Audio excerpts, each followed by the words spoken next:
Hello, नमस्कार दोस्तों। आज हम अगली सीरीज परमाणु संरचना में कैथोड किरणों के बारे में बात करेंगे कि कैथोड किरणें क्या होती हैं, किसने खोज की, इसके गुण क्या होते हैं, प्रॉपर्टीज़ क्या होती हैं। तो सबसे पहले तो हम बात करते हैं कि कैथोड किरणें की खोज किसने की। कैथोड किरणों की खोज की थी विलियम क्रुक्स और थॉमसन ने 1880 में। ठीक है दोस्तों। उसके बाद में हम देखते हैं कि कैथोड किरणें होती क्या हैं। कि ये महोदय हैं, इन्होंने क्या किया, विलियम क्रुक्स साहब ने एक विसर्जन नलिका ली। क्या ली? एक विसर्जन नलिका, ये बन रही एक विसर्जन नलिका ली और लगभग 2500 सेंटीमीटर की विसर्जन नलिका ली। और उस विसर्जन नलिका में निर्वात पंप लगाया गया और उच्च वोल्ट था, 10⁴ या 10,000 वोल्ट था। और न्यून दाब 10⁻² से लेकर 10⁻³ mmSg तक लिया गया। उसके बाद में क्या किया उन्होंने, एनोड पर एक ZnS स्फूर्ति तत्व लगा दिया। जब उन्होंने किया, जब उच्च वोल्ट था और निम्न दाब पर ये प्रयोग संपन्न किया तो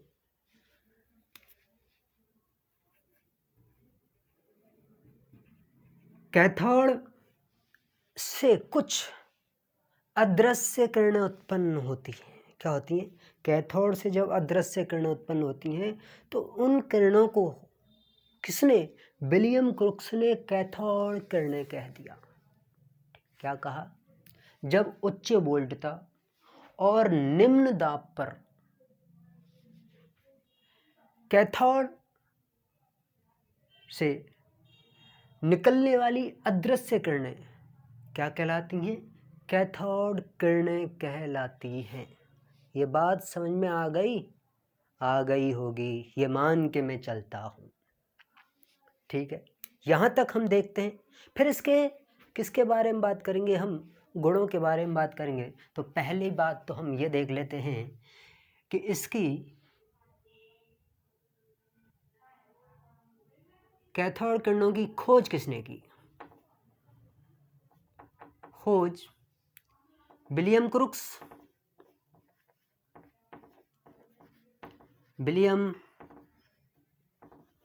क्रुक्स एवं थॉमसन के द्वारा 1880 में। ठीक है, यहाँ तक क्लियर बात हुई। इसके बाद में क्या कहा इसने कि जब उच्च वोल्ट था, जैसे कि 10⁴ व निम्न दाब 10⁻² से लेकर 10⁻³ mmSg को विसर्जन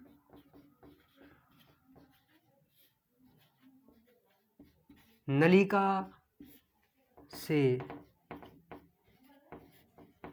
गुजारा जाता है तो अदृश्य किरणें उत्पन्न होती है।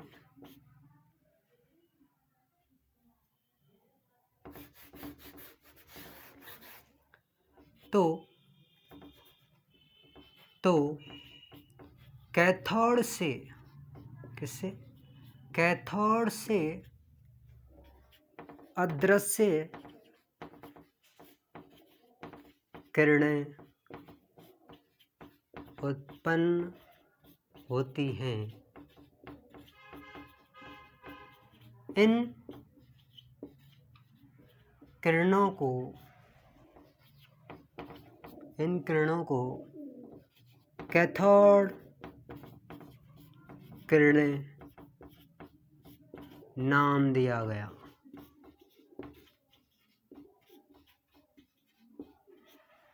एक नाम और है इनका, बीटा किरणें भी है।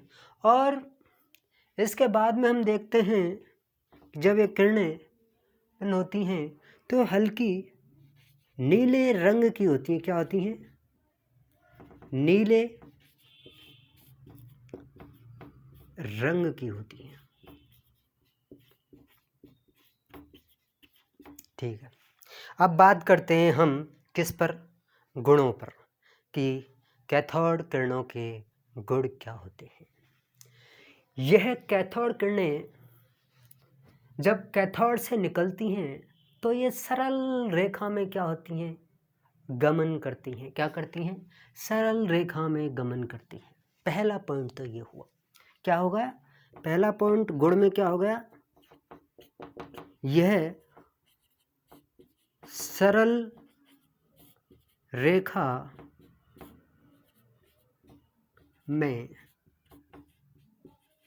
गमन करती हैं। ठीक है, दूसरी बात, यह ऋणावेशित प्रकृति की होती हैं। क्या होती हैं? कैथोड किरणें ऋणावेशित प्रकृति की होती हैं। दूसरा, कैथोड किरणें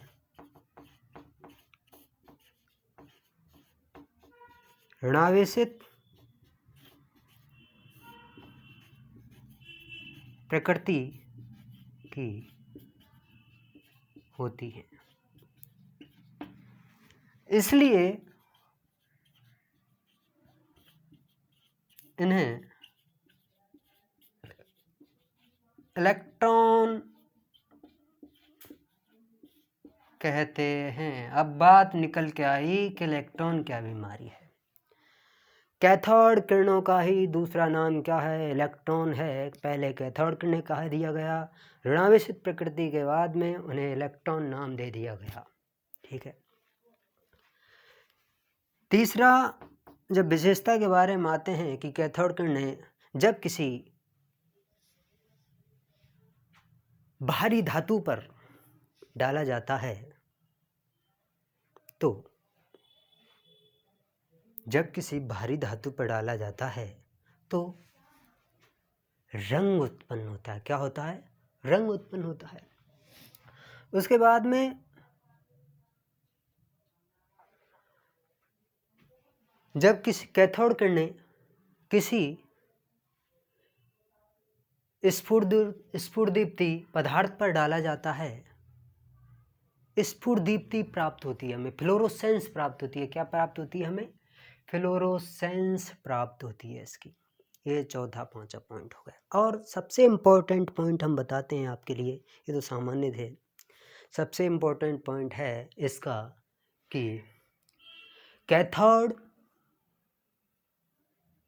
और विसर्जन नलिका में भरी हुई गैस की प्रकृति पर कैथोड किरणें निर्भर नहीं करती हैं। ये सबसे इम्पोर्टेंट है। तो इसको लिखिए कि कैथोड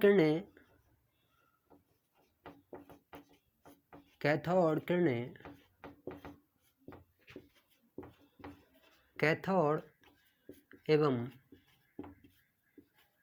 विसर्जन नलिका में भरी गैस की प्रकृति पर निर्भर नहीं करते हैं। ठीक है दोस्तों, यहाँ तक बात क्लियर हुई।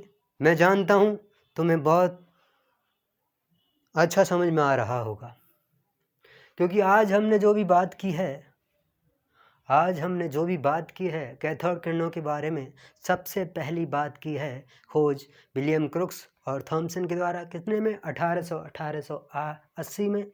उसके बाद में हमें की कैथोड किरणें उत्पन्न कहते हैं।